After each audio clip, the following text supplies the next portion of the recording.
앞선 본문에 사울이 하나님의 말씀에 불순종함으로 하나님께서 그를 왕으로 세우신 것을 후회하셨다고 기록하고 있습니다. 하나님께서는 사울이 하나님의 말씀을 버림같이 하나님께서도 사울을 버려 왕이 되지 못하게 하셨음을 사무엘을 통해 선포하셨습니다. 오늘 본문의 사울은 여전히 이스라엘에서 왕이라 여김을 받으며 살아가고 있습니다. 여전히 백성들의 인정으로부터 자신의 존재의 이유가 있다 여긴 사울은 스스로 왕이라 여기며 살아가지만 하나님께서 인정하시지 않으시는 왕위가 어떻게 왕위가 될 수 있겠습니까? 그저 언제일지 모르는 몰락의 때를 불안으로 기다려야 할 뿐이었습니다. 이 말씀은 비단 사울과 그의 왕위에 관한 이야기로 국한되지 않습니다. 무로부터 세상을 지으신 하나님의 뜻은 어둠에 빛이 있으라 말씀하시자 우리가 거하는 세상에 빛이 비추어짐 같이 이 땅에 불현듯 찾아와 그 뜻대로 이 땅을 비추십니다. 그때가 언제인지는 유한한 존재인 우리에게만 의미가 있을 뿐입니다. 처음 이전부터 영원 이후까지의 주인이신 하나님의 뜻은 하나님의 때에 하나님의 방법으로 반드시 성취됨을 기억하는 저와 여러분이 되기를 소망합니다. 오늘 본문 1절부터 3절까지의 말씀에는 사울을 폐위시키신 하나님께서 사무엘을 통해 새로운 왕을 세우시는 새 여정을 시작하고 계십니다.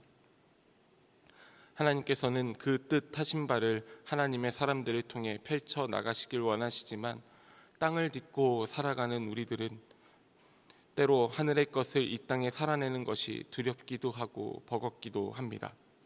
오늘 본문의 사무엘은 새 왕을 세우시려는 하나님의 계획 앞에 슬픈 마음과 두려운 마음을 경험합니다. 그러나 우리 삶이 멈추어선 그곳에서 새 일을 행하시는 하나님은 우리의 슬픔과 두려움을 딛고 하나님의 방법과 하나님의 때를 따를 수 있는 하나님의 은혜로 하나님의 일을 이루어 가십니다.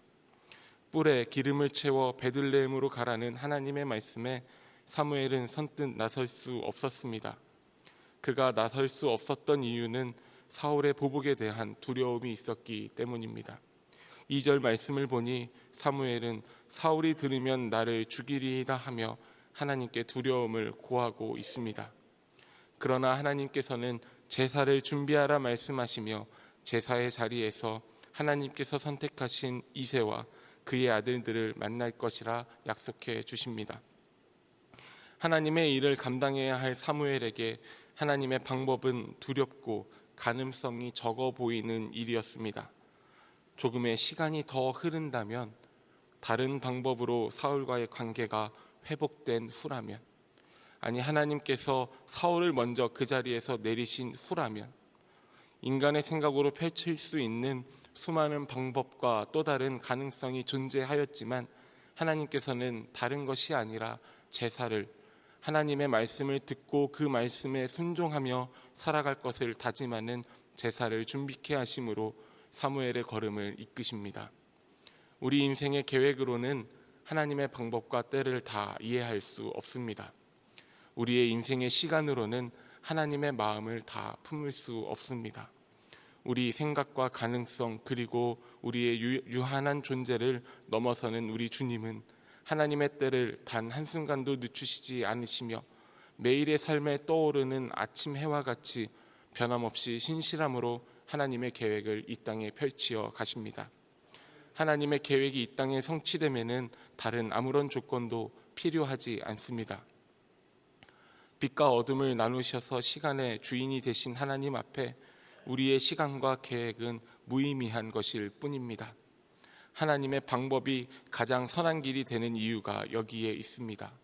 이 땅과 온 우주 만물을 지으시고 주인 되신 하나님 앞에 우리의 그 어떤 상황과 환경은 무용한 것이기 때문입니다.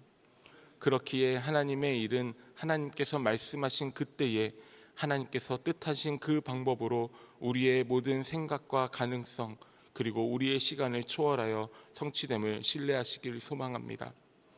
자비하신 하나님께서는 하나님의 일을 이 땅에 펼치실 때에 하나님의 사람과 함께해 주십니다.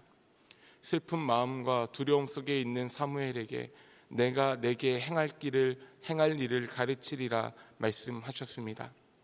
여전히 두렵고 해결할 수 없는 슬픔이 남아있지만 하나님의 말씀을 들음과 그 말씀의 순종함이 그 어떤 것보다 삶의 귀한 가치임을 아는 사무엘은 하나님의 가르침을 따라 하나님의 사역에 동참합니다.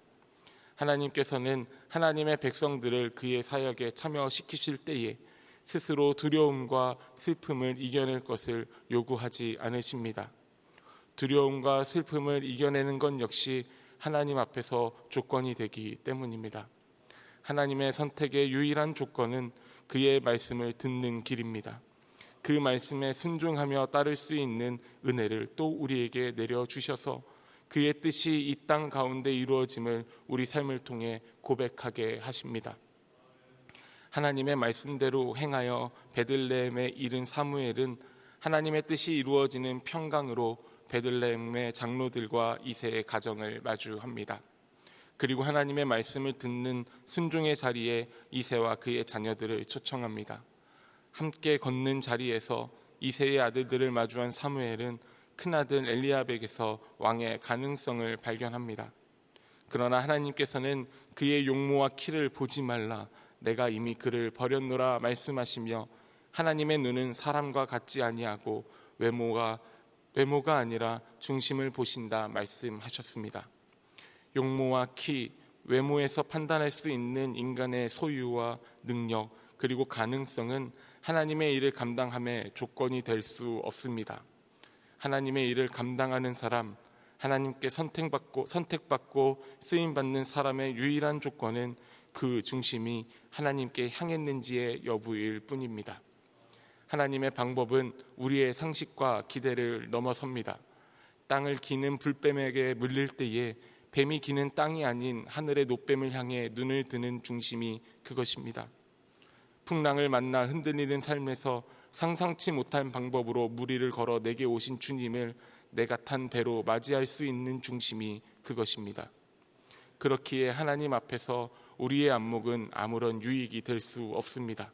그렇기에 내 생각과 이 땅의 기준이 아니라 온전한 청종과 순종의 마음을 품은 중심만이 우리 삶의 유익이요 소망이 되는 줄로 믿습니다. 사무엘은 더 이상 눈에 보이는 아들이 없음에도 이새의 아들 중에 왕으로 세울 자가 있다 말씀하신 하나님의 말씀을 신뢰하며 이새에게 다른 아들이 더 없느냐 묻습니다.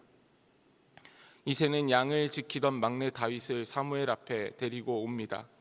하나님께서는 이새의 아들 7을 지나 다윗을 사무엘에게 보이십니다. 하나님께서는 기름 부음을 받아 왕으로 세움받은 자리, 인간된 욕망과 가능성이 될 수 있는 그 자리를 벗어나 아버지의 말씀을 듣고 그 말씀을 따라 맡은 자리에서 맡겨진 일을 감당하는 다윗을 선택하셨습니다. 그에게 사무엘이 기름을 부을 때 다윗에게 하나님의 영이 임했다고 성경은 기록하고 있습니다. 세상은 아직 다윗이 이스라엘의 왕임을 알지 못하지만 하나님께서 인정하셨기에 다윗은 그때의 이스라엘의 왕이 되었습니다. 그에게 하나님의 영이 임해 하나님의 인도하심을 받는 자가 되었기에 그가 무엇이라 불리고 어떤 옷을 입으며 어떤 가능성과 어떤 형편에 처해 있는지는 더 이상 왕의 조건이 될 수 없습니다. 얼굴이 붉고 눈이 빼어났던 이 소년은 하나님의 일을 감당하기에 충분한 하나님의 일을 이 땅에 이루어갈 아름다운 자로 세워졌습니다. 사랑하는 성도 여러분, 오늘 우리의 삶을 통해 이루고자 하시는 하나님의 꿈은 무엇입니까? 하나님의 말씀을 듣고 그 꿈을 향해 따라 나선 우리의 삶을 여전히 가로막고 있는 슬픔과 두려움은 어떤 것입니까? 그 슬픔과 두려움에 내 삶의 환경과 조건을 이유로 하나님의 때와 방법을 불신하고 계시지는 않으십니까? 온 우주의 주권자 되신 하나님 앞에 그 어떤 환경과 조건도 의미가 있을 수 없습니다. 빛과 어둠을 만드신 이의 영원하심 앞에 우리의 생각과 방법, 우리의 때는 무용할 뿐입니다. 하나님을 신뢰하십시오. 하나님께서 순종으로 따라 나선 이의 삶을 통해 하나님의 꿈을 이루시는 줄로 믿습니다. 우리 삶의 조건과 환경을 뛰어넘어 하나님의 말씀을 들음이 가장 인생의 귀함임을 알고 그 어떤 가능성보다 하나님의 말씀을 따르고자 하는 마음이 그 어떤 것보다 뛰어난 능력임을 고백하는 오늘 우리의 삶에 하나님께서 꿈꾸시고 이루시는 하나님의 역사를 펼쳐가실 줄로 믿습니다.